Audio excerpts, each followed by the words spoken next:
Welcome to Chasing Hard podcast, where we talk about trusting God when life doesn't turn out the way we planned. I've said it before and I'm saying it again.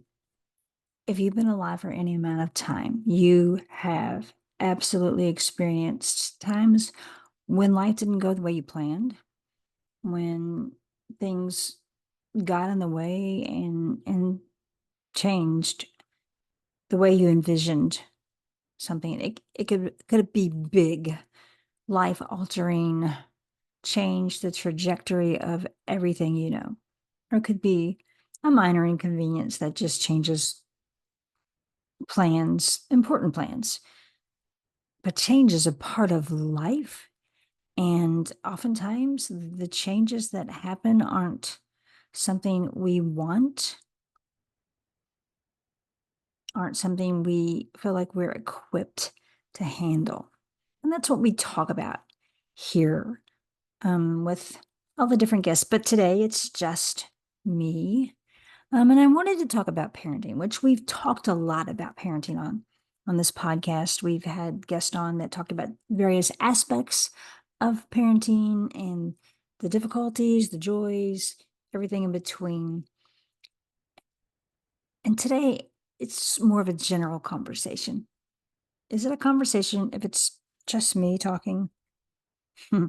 Anyway, I work with and am around a lot of parents of young people, young kids. And I love to hear their stories, and I love little kids, and I love the cute things that they say and do, even while it's causing problems and chaos.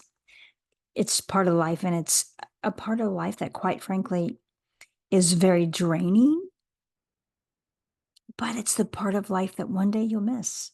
Like, I get how hard this struggle is for parents who aren't sleeping. Parents of littles who are awake all the time or wake up often. It's hard. You're not sleeping. We need sleep. It's hard. But that doesn't last very long at all, in hindsight, anyway. And if we could live our lives in hindsight, it would be a lot easier.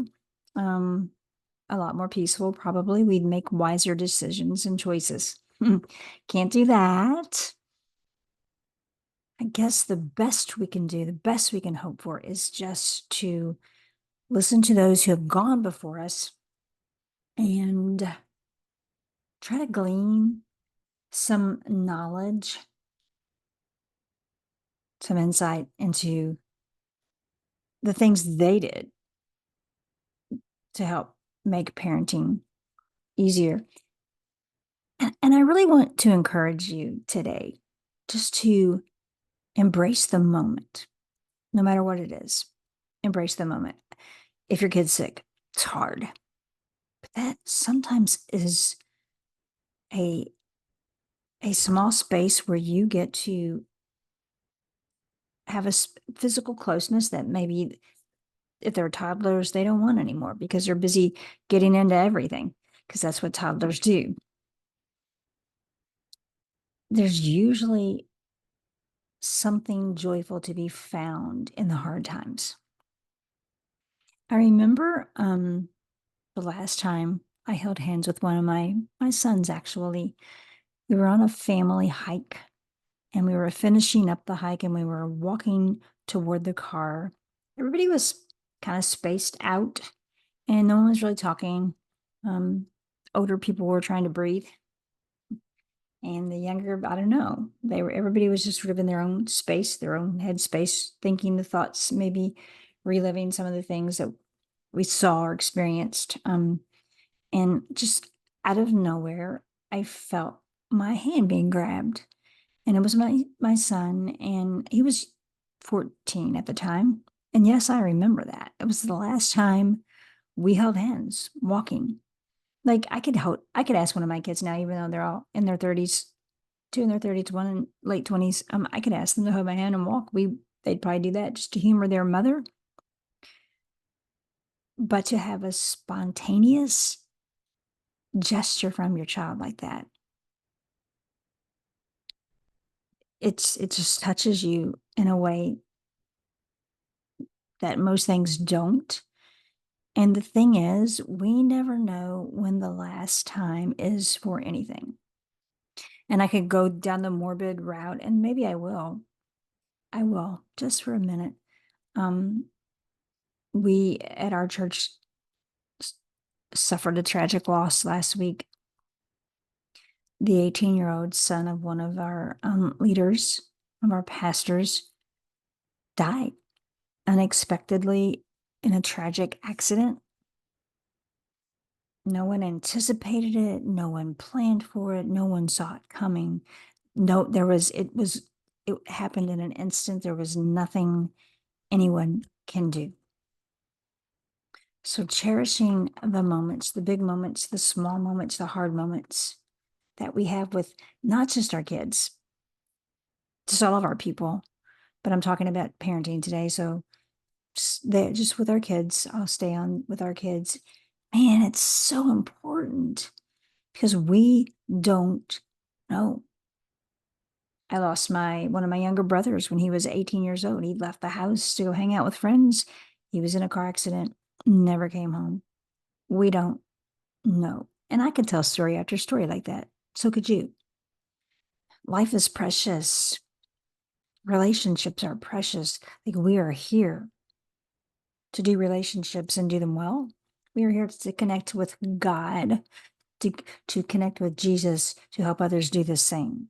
It's all about relationships. Life is all about relationships. And I do believe we will give an account when our time here is finished on how we conducted our lives relationally. The most important thing in life is relationships, and therefore to spend time to be conscious of the time that we have, to make the most of the minutes that we have, is so very important.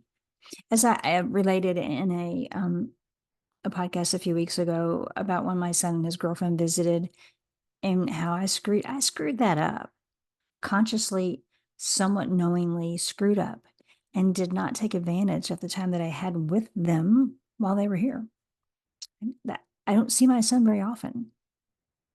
And the time that I had to spend with him here, I didn't take advantage of. And we talked about why. Things happen, things come up. We can't be perfect. We can't conduct our lives perfectly. We can't conduct our time. We can't prevent things, but we can do the best that we can do with what we have. And I guess that's my encouragement today. Do the best we can with the things we have, with the time we have, with the relationships that we have been entrusted with. I used to always say to my kids, what's the most important thing in life? And they always answered relationships. Hope they remember that. Having good relationships is important. It's the most important thing here on earth. Being blessed with family and friends is a gift. And to shepherd those gifts well is an important, probably one of our most important tasks while we are here. That's all I really have. I'd love to hear like your feedback on, and I do appreciate the feedback that I get, but I would love to hear your feedback on relationships and maybe last times that you didn't see coming. Um, good, good last time memories, and even regrets that you wish you would have done something a little differently. We all have those. Just to take advantage of the time that you had. So thanks for listening. Even when it's just me, I will be back next week. I hope you are too.